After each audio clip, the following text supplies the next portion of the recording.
Oh, by the way, Julio is coming? Yes, he will join at 10. Okay.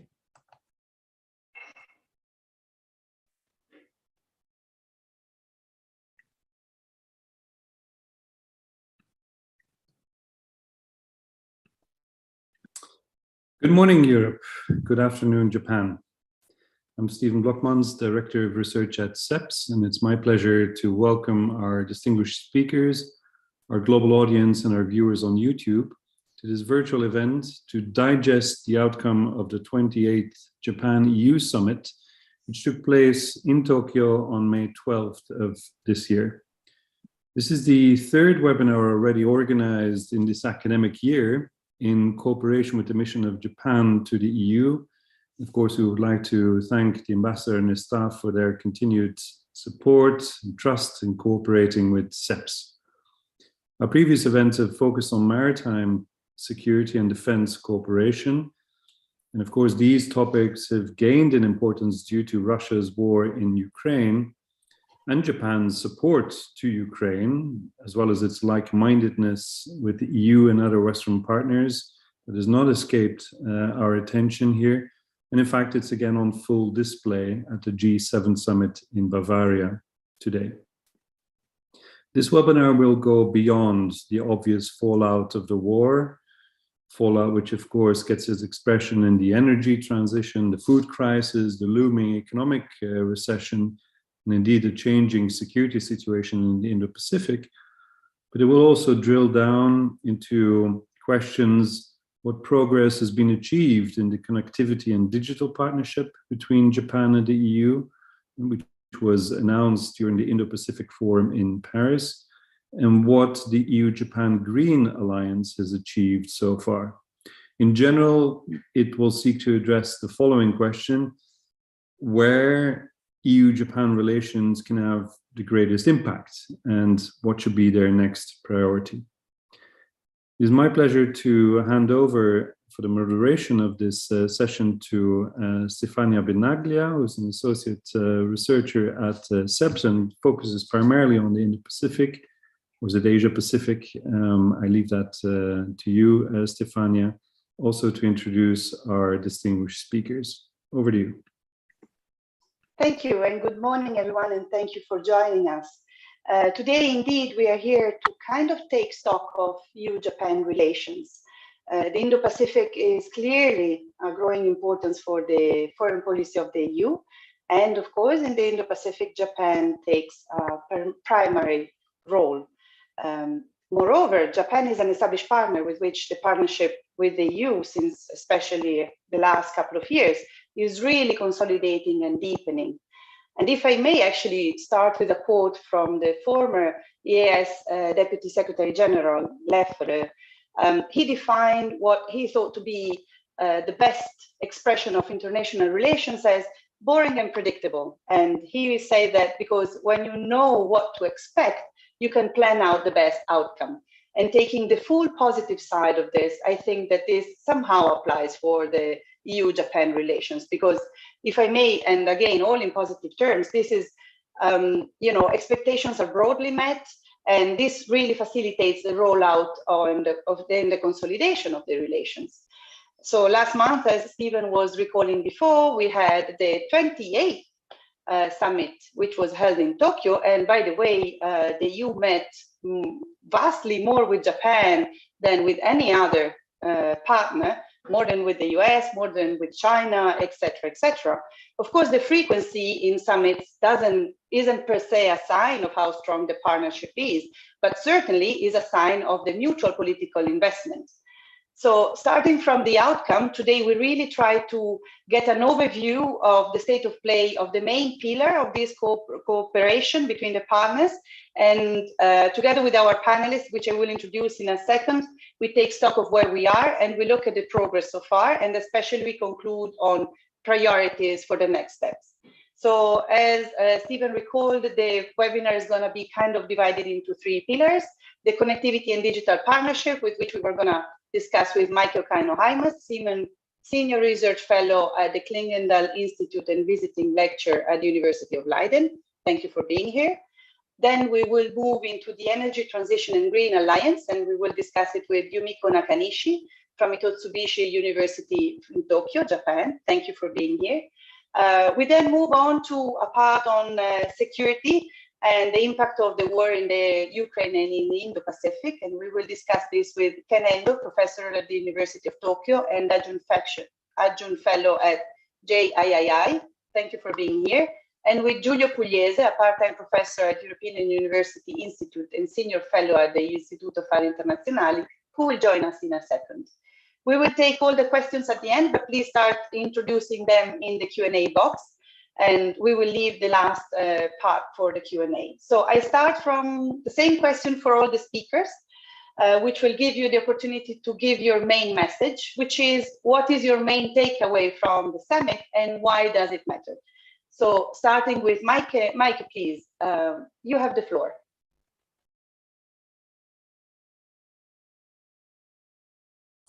Thank you. Great to be on the webinar. Thank you for the invitation. And to get straight to your question, looking, of course, at the field of connectivity and digital, as you asked me to do, the first thing anybody will notice is that the EU and Japan launched a digital partnership.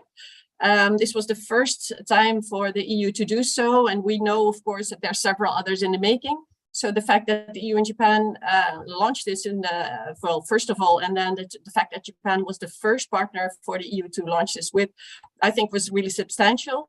The digital partnership was sort of one article of the 18, I believe, of the summit declaration, and the others, interestingly, also one devoted to connectivity, next to what we have known for years, of course, the economic partnership agreement and the strategic partnership agreement. So digital and connectivity is firmly on the agenda. That was very my key takeaway. Thank you. So of course, when we talk about digital and connectivity, we talk about technology, and technology is a huge discussion. So if you would have to pick and choose, what would be, in terms of technology cooperation, the priorities where the two partners should focus? And if there is also a geographical focus, because again, thematically, but also geographically. So geographically, where Japan and the EU, if you could pick a geography, where should they concentrate?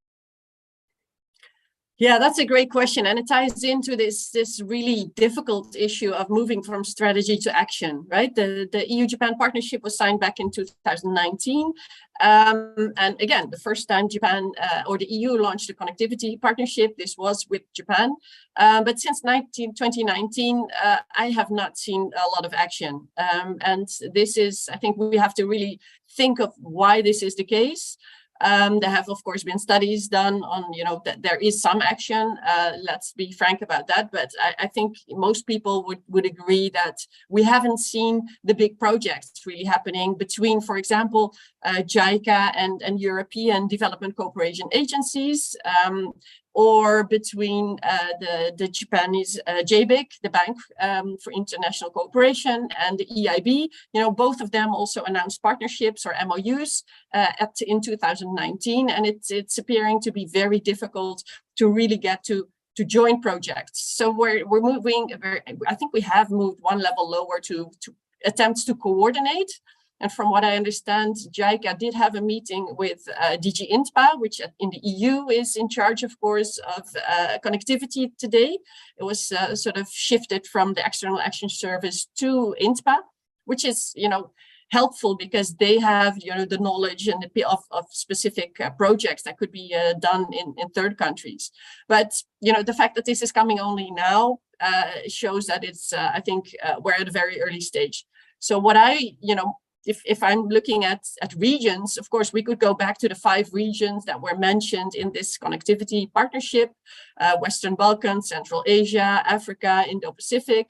But I think rather than sticking to regions, you know, let's take this to the country level and let's, you know, put down the ambition to have one project in one country in each of these regions in the next year. You know, that may not sound like a lot, because that would mean, you know, basically 5 countries in, you know, one in each region.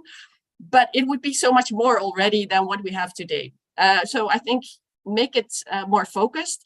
And let's not think on behalf of other countries what would be needed. I think we pick the country, or Japan and EU should jointly pick the country where they have shared interests and shared priorities, and then talk to the people there, adopt a needs-driven approach. That is also, I think, still sort of lacking, especially on the EU side, because we have not made that, inventory of the local needs. The EU likes to do a lot of mapping, and I think we have done that on, what have we been doing in the field of connectivity, but it's so broad. So it's difficult to really make, get a good overview, which is why I doubt that the mapping of what we have done is useful. I think we should focus on a needs-driven approach now. Pick one country in every region and then look at, okay, what are the specific needs there? It might be digital infrastructure. Right, in Europe and in Japan, we're so used to having broadband fixed connections that work really well and steady, although, in webinars, it can still be challenging sometimes. But this digital infrastructure, that might be one. Cybersecurity in other countries may be the biggest need, where they would feel there's a real need for help. Other countries, are working on legislation or regulation, digital governance, data protection within countries' borders or across borders. That might be a need. We could focus on that. Or, for example, look at specific sectors, right, in the field of water or using space data from satellites. The European Space Agency has been working with specific countries to gather data and share that with farmers or with local policymakers for biodiversity or for improved crops yields. So there's so many different things that we could do, but I think it's really time to focus on what is really needed, and then see who in Japan or who in Europe has real the capacities and the knowledge to act, and then see if we can coordinate in this field, and so that we can actually in next year, when we hopefully meet again, we can say, okay, this really happened in that country, and that made a difference, because the reasons to act are so clear, right? I think this is why sort of what you said. Now we see a lot of activism, between the EU and Japan that I hadn't seen 10 years ago. So we have a shared problem now, and the shared problem is, of course, the fact that there's, many countries having to wanting to make the most of the digital transition, and wanting also to do so in a way that really helps the people rather than the state. There's some countries perhaps where the state is very powerful, but most countries would prefer an approach that helps build to sort of balance business interests, state interests, and people's interests. And the EU and Japan, they are sort of the flag bearers of that approach. So taking that approach to third regions is, I think, what is a key driver now of Japan-EU partnership. But we really have to get beyond that sort of agreement in words and get to action. Thanks, indeed. I see the need for walk the talk, if I may summarize it in one sentence. And what you describe is unfortunately felt also in other connectivity, because structurally the problem is there. And you haven't mentioned the private sector, so maybe I will ask you to follow up with this, but maybe we can do it at the end when we can have a conversation all together about the three pillars. Sure. Perhaps now we can move on to the energy transition and the Green Alliance. So if I may ask Yumiko to come in, before giving us your takeaway on why the summit was important and what is your takeaway, may I ask you to briefly describe what is the Green Alliance and what it has achieved so far, and what are the objectives of this alliance? So just to give us a little bit more the background. Thank you. Yes, thank you for Stephanie. And the joint statement of the recent EU-Japan summit said, "We, the leaders of Japan and the European Union, reaffirm our close and comprehensive partnership based on the Japan-EU Partnership Agreement, EPA, and Strategic Partnership Agreement, SPA. Those two agreements were signed on the 7th of July 2018, 4 years ago, The EPA entered into force on the 1st February 2019, and the SPA began to apply provisionally on the same day. That means that about 3.5 years passed since the effective date or application date. What is most important is that both agreements have legally binding effect. The EU-Japan summit began in 1991. Since then, the Japan-EU summit takes place every year in Japan or Europe. This year was the 28th EU-Japan summit, the third summit after the conclusion of the EPA and SPA. The preamble of the SPA defines Japan and EU as like-minded global partners. The EPA and the SPA have strengthened and extended cooperation between Japan and EU in comprehensive areas, including security issues. Japan has taken coordinated action with the EU and USA regarding Russian invasion of Ukraine. The effect of the both agreements can be found in the joint agreement, a joint statement, and the digital partnership document. That is. Thank you. Yes. So moving on, actually, and looking ahead, so thinking not only of what has been achieved so far, but also how EU and Japan can actually imprint their added value. And I'm thinking about the COP27, which will happen later this year. So, and that of course is, every COP is more important than the previous one because we're running out of time. So how do you think that EU and Japan can push towards the Paris Agreement levels and how to make them, how to observe them? What is their, where is best their action? Yes, so the green at last year's summit meeting, Japan and EU agreed with a Green Alliance, which is the framework for promoting comprehensive cooperation decarbonization. The Green Alliance encourages Japan and EU to collaborate in support for developing countries and in technological innovation. The summit statement mentioned that the platform offered by the EPA and SPA would be important for cooperation. Chapter 16 of the EPA laid down a mechanism involving civil society, which includes consultation with domestic advisory groups and joint dialogue with civil society. The Green Alliance document referred to 5 priority areas for cooperation: cooperation on energy transition, environmental protection, regulatory and business cooperation, research and development, and sustainable finance. The joint statement of the EU-Japan summit in May declared that Japan and EU would implement with determination the Green Alliance, and they reaffirmed the strategic value of their cooperation in the framework of Green Alliance. And in fact, in Japan, we have also a lot of progress. Former Prime Minister Suga has pledged to achieve carbon neutrality by 2050, and Japan has indeed taken steps toward achieving this. The most important change is the amendment to the law concerning the measures to cope with global warming. The revised law was adopted in May 2021 and began to be implemented in April 2022.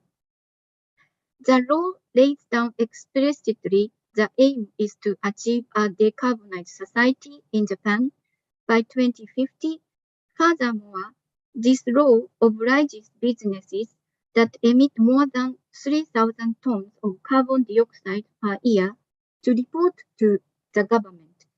Additionally, the global warming law was amended in May 2022 again. It includes the creation of the Decarbonization Support Organization, a public-private fund that will be funded by the fiscal investment and the loan program 2 billion yen that is 139 million euro. In June, Prime Minister Fumio Kishida announced the implementation plan for new capitalism and the basic policy for economic and fiscal management and reform. In the plan, he emphasizes the importance of green transformation, GX. The government plans to raise more than 150 trillion yen, about 1 trillion 40 billion euro in GX investment over the next 10 years. The Ministry of Economy, Trade and Industry, METI, will launch the GX League from 2023, in which companies can participate voluntarily. Companies set ambitious reduction targets, and if they fail to meet the targets, they need to purchase other companies' allowance or carbon credit in the market. Already 440 companies, which cover more than 40% of emissions in Japan, are ready to participate in the league.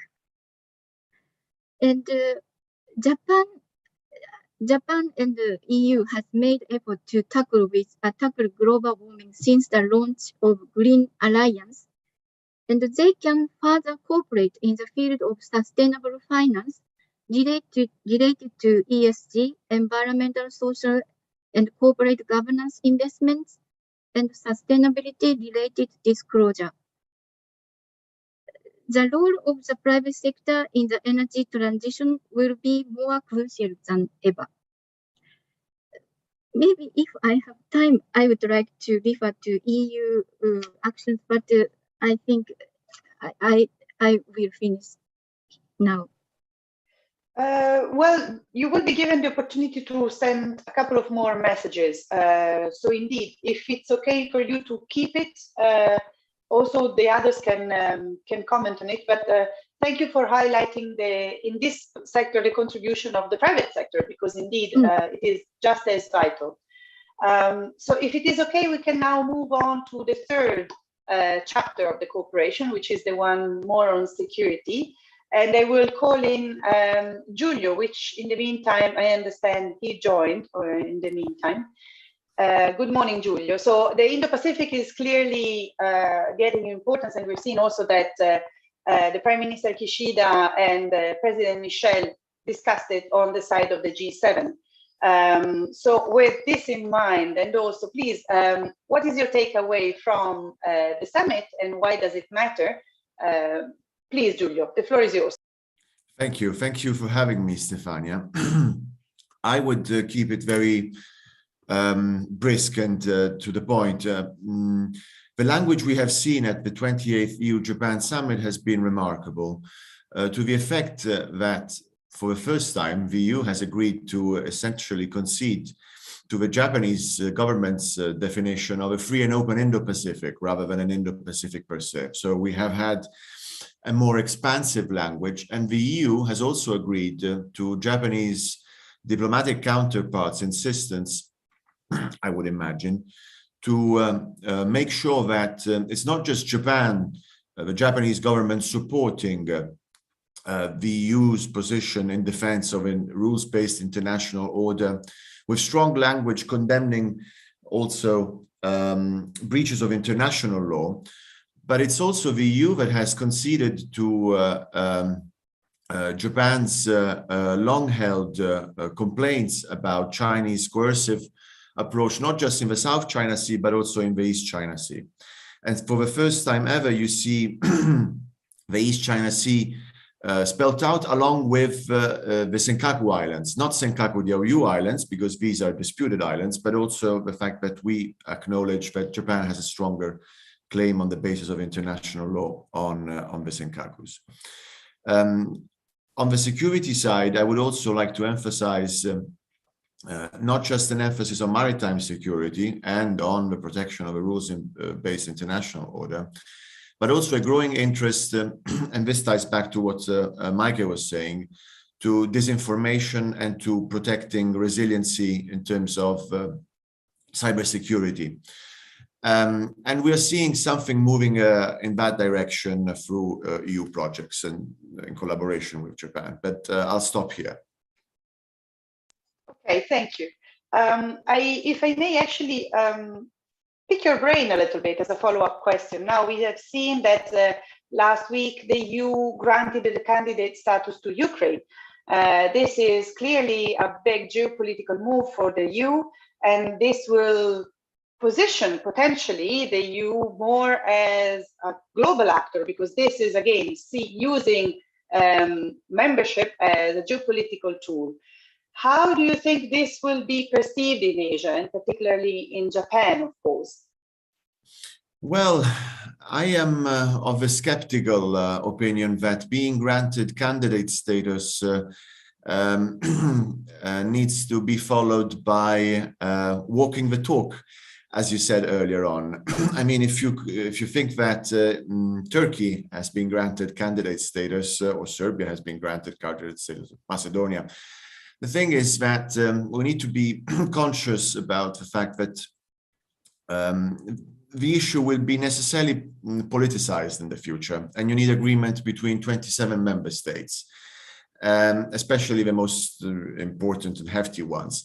So it is very likely that eventually we will get to a point where the Ukraine issue doesn't get the support that we are seeing nowadays within European Union member states. So we will have to see what happens in the future. Certainly our attentions are devoted to the near abroad. So I would say that there is a lack of political capacity and willingness to engage in traditional deterrence in the Indo-Pacific, but there is room for cooperation that we can explore in greater detail in the Q&A session or in the broader discussion at the end of this talk. And I wouldn't want to steal time from my esteemed colleague Ken Endo as well. Thank you. Indeed, all the questions that I asked to each of you, then we will have the opportunity for all of you to comment on each other's question. But indeed, moving to Ken, first, of course, your takeaway from the summit, please. Yeah, I would say two takeaways in a political sense. One is that this is Kishida's first summit, right? And in a sense, it's the first serious summit with, durable administrations on both sides since Abe Juncker, right? The Suga government was to be living for a short time, and the Kishida is going to win the upper house elections next month for sure, which makes his government a little bit more durable. So, with the, some stable prospect over the next few years, I hope that this collaboration between the two top leaders, or three, or four, depending on how to count the European side. But anyway, I think this relationship will grow stronger. The second, I was quite impressed by the reference to the the sort of indivisibility, inseparability of security relationship between the Indo-Pacific and Europe in view of the Ukrainian crisis. This is important because, if you leave free, the security relationship could be turned into a non-zero sum. Europe, refocus on Russia, Japan stuck with China, and so on. But we should make this, EU, Japan, EU, NATO, the Japan, NATO, and so on, the Euro-Japanese relationship non-zero sum in terms of security relations. So in that sense, that the indivisibility difference is helpful. Now, may I go on to this Ukrainian stuff? Can I have 3-4 minutes more? Yeah, right. Two. Okay, right. I would imagine that in the post-Ukrainian world, I think we will have three camps loosely grouped. democracies, autocracies, and non-interested. And, the Xi Jinping explicitly support Russia the day after the invasion, which was conspicuously omitted from the announcement by the Chinese diplomatic corps. But the record remains on the Russian side. And, my friend Matsuda-san reviewed it.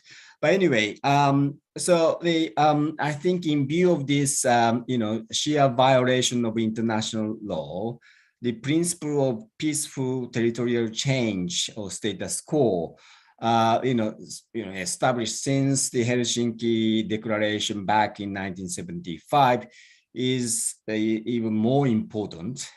And with the view to this, loosely grouped, divided world, I think EU-Japan gains renewed importance. And the cooperation, from common standardization, digital partnerships, through environmental cooperation to the interoperability of military equipment, I think they all are important. But at the same time, I think we should be mindful in trying to build trust in the so-called global South. Having a sort of division of labors, we all have some closer relationship with neighboring region countries. I think their cruel perceptions, receptions on the Western, initiative toward Russia, I think we have some hard work to do. One more thing, if I may add, I think the problematic is lying ahead. I think the storm is coming in the sense that we daily sort of having unfortunate, unfavorable socio-economic situations inside each democracies in terms of rising prices and increased frustrations among the populace. I think the G7, EU, Japan, these liberal economies need to make enhanced macroeconomic coordination. I think the EU-Japan summit, I think need to address this sort of macroeconomic coordination more squarely. I stop here. Thanks, indeed, a lot to talk about. And I would like to follow up regarding multilateralism, something that I will then would like the others also to comment on, but particularly on security. And I take it on what is happening today as well, which is the opening of the Nato summit in Madrid, where the new strategic concept will be presented. And for the first time, actually, Japan is invited to attend the summit. So I wanted to pick your brain as well on how, at the same time, EU-Japan cooperation in the security and defense department is also growing.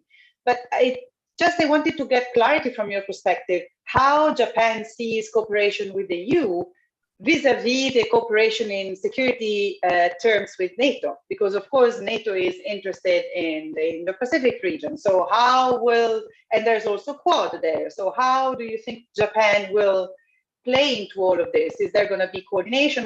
What is the point of view of Japan in this context? I'm not sure if I can represent Japan's entire nation, but my view is that we don't defend NATO countries militarily. NATO countries don't defend Japan militarily in case of Taiwan crisis and so on. But I think I think we can do a lot by collaborating wherever possible. Like as I just referred to, in terms of interoperability of the military equipment, one of the lessons drawn from the Ukrainian crisis is that, you can't, have a huge stock on every military equipment. But if you have some interoperability, you can have somewhere, something, maybe found in Australia, perhaps in Czech Republic and so on. I think we should enhance this sort of, the interoperability. And also, even if you cannot really directly collaborate, I think we should aim for a sort of a division of labor. You are more in charge of, Europe and neighboring regions, including Africa. We should be more responsible for our region, our side. So we can have a division of labor. So in that way, we should keep and enhance the level of cooperation. That's my view. Thank you. We have now reached the time for the Q&A, so I really invite all of our participants to enter their question. But so this is also going to be the opportunity for each others to comment on the various questions. So what I would like to do is now to ask one question to all the panelists, and whomever wants picks it up and also has the freedom to comment on the other questions and issues that have been presented so far. So the question which is can be read quite broadly. It is again on the selective multilateralism, so to say, because we see that in the Indo-Pacific there is somehow a proliferation of multilateralism. We have G7, and now there is the discussion, France and Germany invited India. India is participating right now. Should Japan invite it next year? Japan is going to have the presidency of the G7 next year. Should Japan invite India? And some is even considering, should we go back to G8, but with India being the 8th one? And then we have the G20, again, another confirmation with a number of interesting countries in there. We have Quad, which has been mentioned before, which some said that is somewhat G7 with some security confirmation in the Indo-Pacific. We have NATO, which is now getting interested in the Indo-Pacific. We have AUKUS, which is another security. So as you see, there is a proliferation of selective multilateralism, and I am afraid that we're only at the beginning of this trend. So how do you see this? And how do you think, you and Japan are two actors that are pretty much, in a way or another one, apart perhaps from AUKUS, they are in all, and Japan as well, of course, they are in most of these confirmations. So should they take the lead in coordinating all of these entities? Now, who wants the floor first? And again, you can answer other, is your opportunity to share your thoughts on other. If there's no volunteer, I will. Okay, Maike. I do think Giulio was first, but okay. Sorry, I didn't see it, but then ladies first. Sure, thanks. I was, I think it's interesting indeed to note that on again, back to connectivity and digital specifically, just recently, the last week in the G7 meeting, right, we saw this new infrastructure initiative announced, which, sounds to me very much like a sort of a way of representing Build Back Better World that was announced last year, and that, I don't think really delivered anything. So the repackaging hopefully will get us somewhere. But it also shows that, attempts to coordinate also sometimes I think take away the responsibility of countries to act individually or bilaterally. So I'm all for, coordination, and I think that's really needed also in the tech and digital field. Ultimately, digital governance or trade rules on tech or digital related, ideally you want them to be multilateral. But of course, in getting there, small steps need to be taken first. So to get to real steps, we need to go, first individually and then bilaterally. So yes, I was happy with this announcement in the fact that it's still on the agenda, the G7 announcement, and the fact that this is also on the agenda of those countries as they are trying to coordinate. But I always worry that, this sort of takes away responsibility for them to really get to real action. And that is what, again, you know, I don't want to keep repeating myself, but that's what we really need today. So, you know, get to the more difficult part rather than presenting, because, you know, Ursula von der Leyen, I think it was great that she announced, I think, as a, you know, very suddenly to everybody, this EU-India Trade and Technology Council, which, you know, if it comes into being, and if I'm sure there will be a lot of overlap with the topics that are discussed also in the digital partnership between Japan and the EU. So, you know, in theory, that might connect at some, you know, points into, okay, what we are doing with the United States, what we're doing with India, what we're doing with Japan. You want to see that all in, you know, in a bigger picture. Yes, but if, you know, if we're talking too much about that bigger picture and not acting at the lower level, then ultimately there will be little for us, all of us, to discuss. So again, this is why I was highlighting the fact that I think it's a good step that JICA and INTPA came together recently to talk, you know, how can we coordinate? And I believe actually there was also interaction with Indians. So yes, the role of India, I think, is really crucial here. The EU is still, to my mind, a little bit, you know, too much, not enough listening to India, but, you know, understanding the things from their perspective. But, you know, since the war on Ukraine, you know, as Gananda was saying, yes, they are, you know, the uncommitted, if you will. But of course, that is sending a message. But ultimately, you know, asking of India to do different will not steer them. Helping them to do different will make a difference. And I think that's what we really need to do, and where the EU can perhaps also, you know, learn a little bit from Japan, because I think also, you know, Japan has been dealing with India slightly longer than we have, and you've experienced the difficulties and the benefits of doing so a little bit earlier than we have. Thank you. Thanks indeed for bringing in the Trade and Technology Council, another important element, and for focusing on the triangulation, which is indeed another topic. And yeah, we can all share the share the frustration of seeing the good political announcement not always followed up by action. Giulio, I understand you were also trying to have the floor, and just as a little warning, Yumiko, then you will also be given the opportunity to share your takeaway from before. I'll be very brief, perhaps a bit too conceptual, if you want. I see the growing reliance on minilaterals as a symptom of our disruption and fracturing in world order. The fact that we are witnessing not just the failure of multilateralism, but also a growing reliance on unilateral measures. And I would emphasize that this is not a trend the EU is alien to as well. I mean, look at the proposal for a directive on corporate sustainability due diligence. That is also, in a sense, the EU taking a lead on its own to develop moral and just global supply chains and putting the onus on firms. But we are witnessing a time and age where it's not just China first, America first, India first, but also there is a growing willingness to focus on our national interests, if not our EU supranational interests, if this is actually possible. And so in light of that, what we see is ad hoc cooperation, potentially between like-minded partners. But that ad hoc cooperation, as you said, needs to be followed by walking the talk.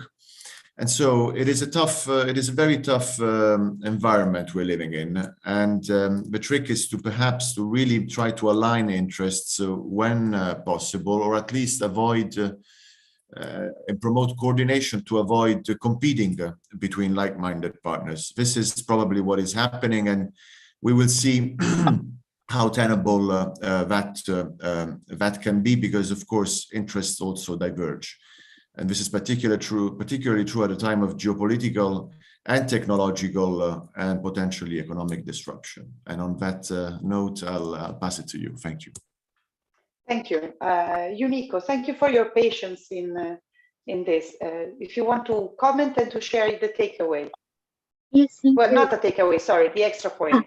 The yes. takeaway is for later, sorry. No, thank you.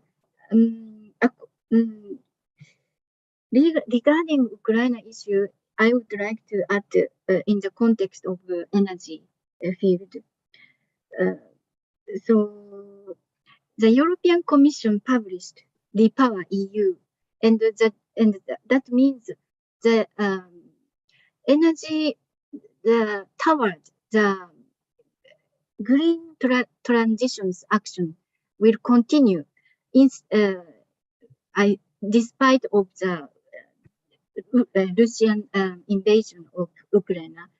I think it is important that Ukraine issue is only a provisional issue, but the global warming issue is we have to take into consideration global warming issue.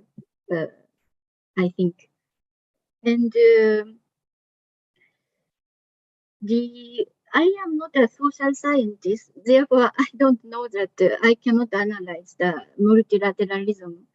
But in the field of environmental issue, I mentioned that Green Alliance between the Japan and EU, and this alliance will promote not only the global environmental issue in Japan and the European Union, but also Green Alliance want to encourage all countries, in particular developing countries, to encourage to raise to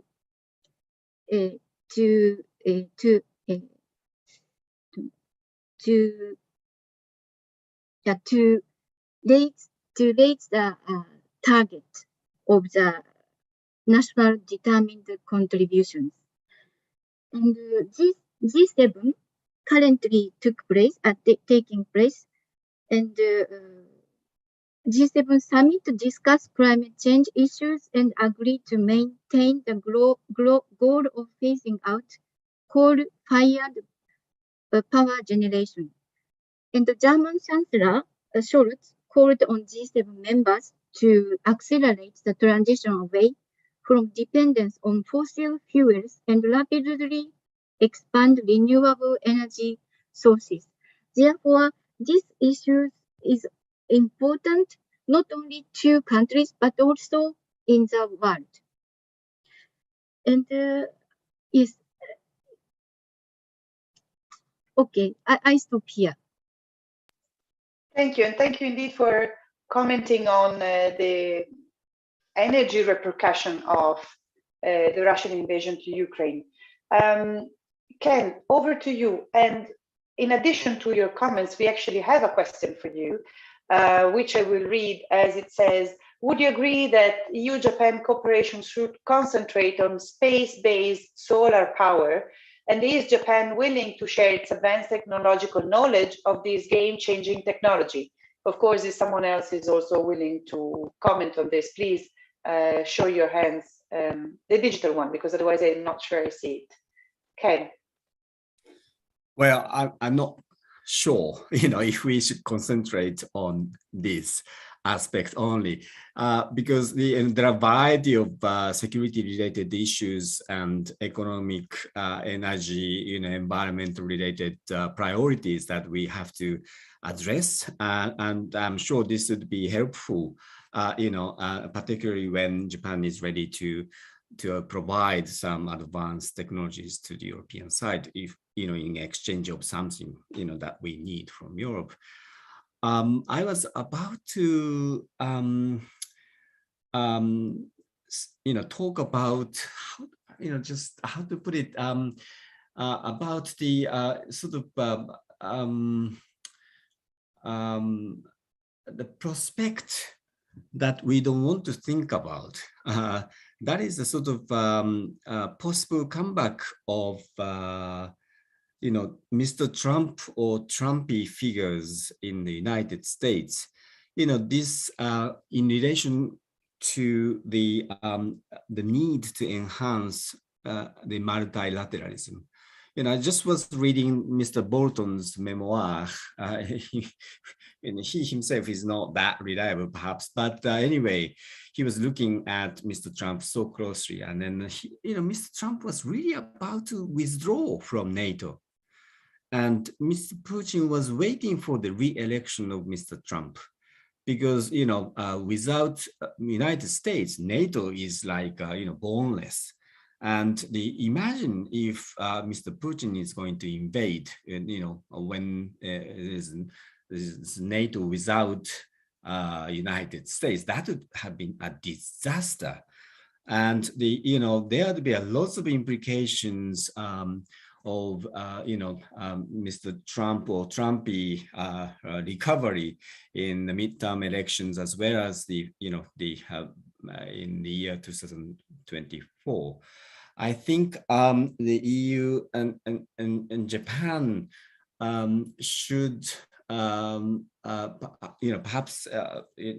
should perhaps be in a hurry to consolidate our basis of multilateral cooperation and gain as much as possible before anything disastrous could happen in the United States.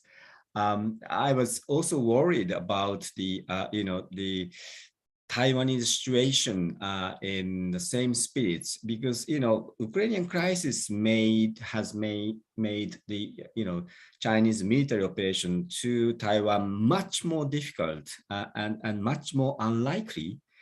But if you have a Trumpy figure in the White House in Washington D.C., he or she could send any type of wrong signals about Taiwan. Mr. Biden, with all defects and misremarks, I think he has had some sort of solid frame, which may not be assumed in a few years' time. I stop here.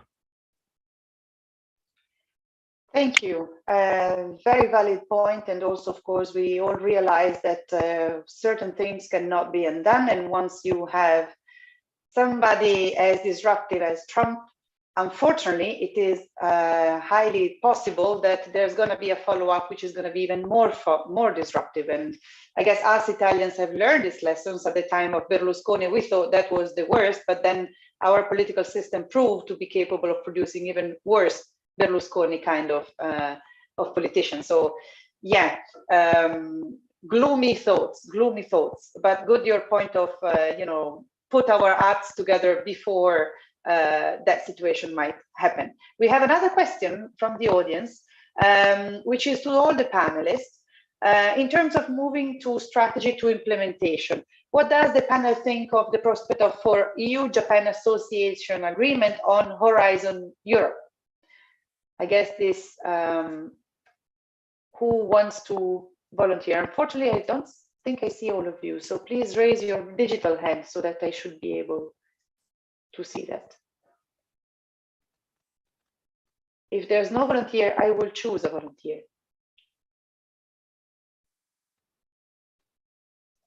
Okay, so then I choose Giulio and Yumiko.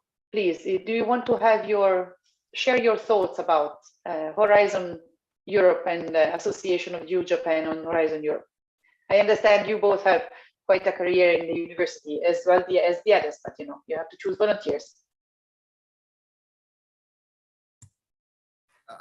Unfortunately, I'm not exactly an expert, but it looks like it is related to what Maike was saying, that in a time and age of technological disruption, the need for cooperation also in research and development and in terms of essentially innovation as well is more sought after. And that's not just between Europe and Japan, but also Japan is, for instance, very active with the US on this front. And as we mentioned earlier, potentially there's lots of interest on collaborating with India. So I think that it falls within those perimeters. Unfortunately, I cannot answer with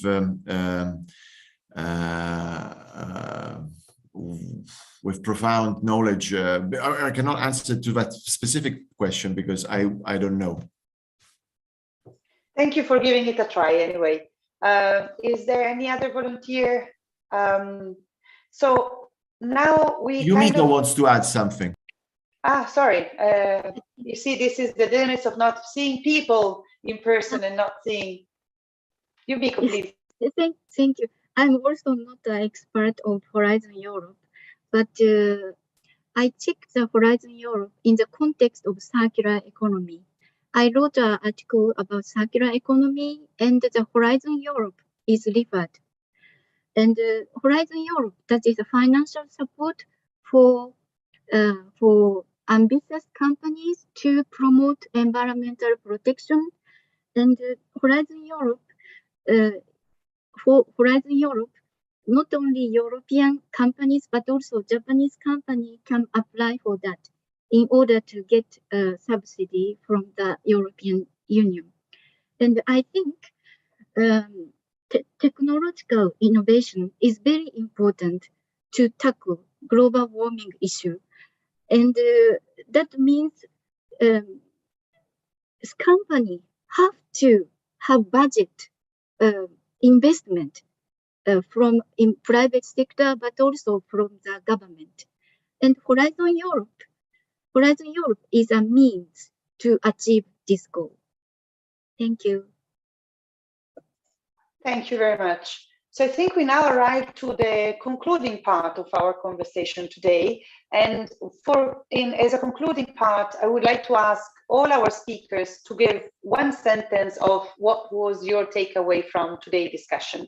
And I actually start because I found this very enriching, today's discussion. And to me, my takeaway is the need to move from the political statement to implementation. This has been stated several times in different ways today. However, for me, this is actually something that the EU, and in this I'm actually looking at the European angle, should start doing internally first. What I mean with this is that, of course, it's learning how to become a political foreign policy, global actor, and having a foreign policy which is much more complex. And of course, with this comes the caveat that it needs to learn how to move faster, more organically, and how to react to situation.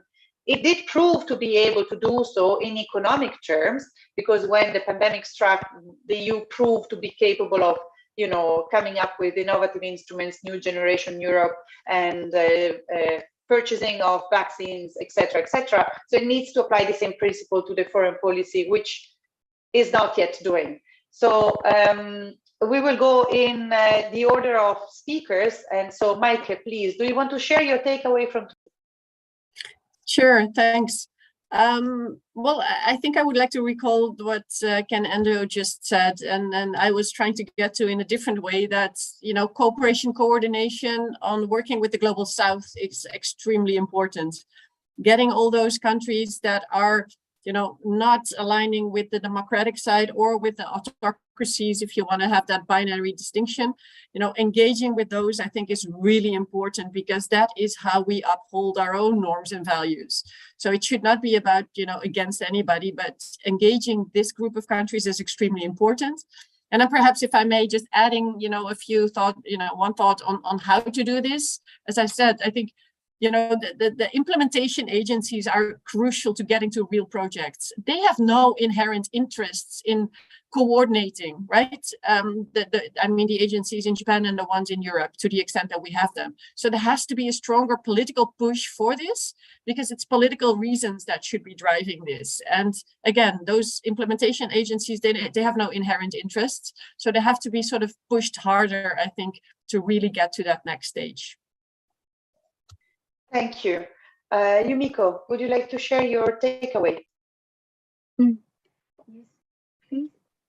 Facing the Russian invasion of Ukraine, today I heard about a lot of Ukraine issue in the context of security issues, and I thought Japan and the EU concluded a strategic partnership agreement, and that agreement covers security issues a lot.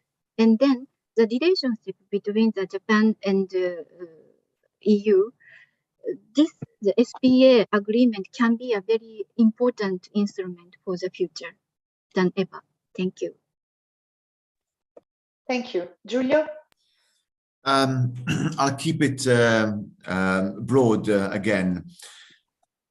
It is often said that the EU and Japan have massive stakes in the multilateral order or international liberal order, not least because we are middle powers of sorts. And in a world defined by might makes right, we will be the first to lose. So I very much share what Ken was mentioning in terms of hedging against the risks of another Trump or mini Trump administration in the US. But I go back to my earlier point. The best way to cooperate or coordinate is also to keep in mind that there are national interests and that there are stakes that each member states and Japan have. And so to square the circle, the best cooperation and coordination with a political push, as Mike said, needs to also take into account our stakes. And by stakes, I mean economic stakes, mercantile stakes, because those considerations should be taken into account. We don't want to step in each other's back door and backyard. And of course, political ones. But again, economic stakes are also key to remember when we call for coordination or cooperation. Indeed, thanks. Ken, you have the last word. Yeah, I can't answer the question about public procurement. Perhaps Professor Nakanishi can answer. I will take I will make a sort of negative takeaway from what Mike has observed. That is that we haven't had the real advancement of the digital connectivity and things like this, and I think we have still some way to go to really realize. And one of the questions was concerned about how to turn this sort of grand strategic partnership agreement to the concrete project. Fortunately or unfortunately, the Ukrainian crisis has made us, force us to be a little bit more concrete in terms of energies, in terms of rising prices, in terms of food. I think we really are tied in being forced to really cooperate. That is a sort of the unplanned consequences of perhaps Ukrainian war. Stop here. Thank you. And I would, unless someone has something to add, I see that there is another question, but I don't know if there's someone who is really trying to, because this was a very organic way to conclude. So no, so thank you very much. I've learned a lot, and I hope we will regularly do this kind of like discussion on taking stock of how crucial partnerships and the pillars on which these partnerships are based on, because this is actually a way to move the cooperation concretely forward. And of course, in the case of EU-Japan, this is really important. So thank you very much to all of you for sharing your thoughts today. We've learned a lot from you, and thank you for the participants for participating with us. Thanks a lot, and see you soon. Thank you. Bye. Ciao. Bye-bye.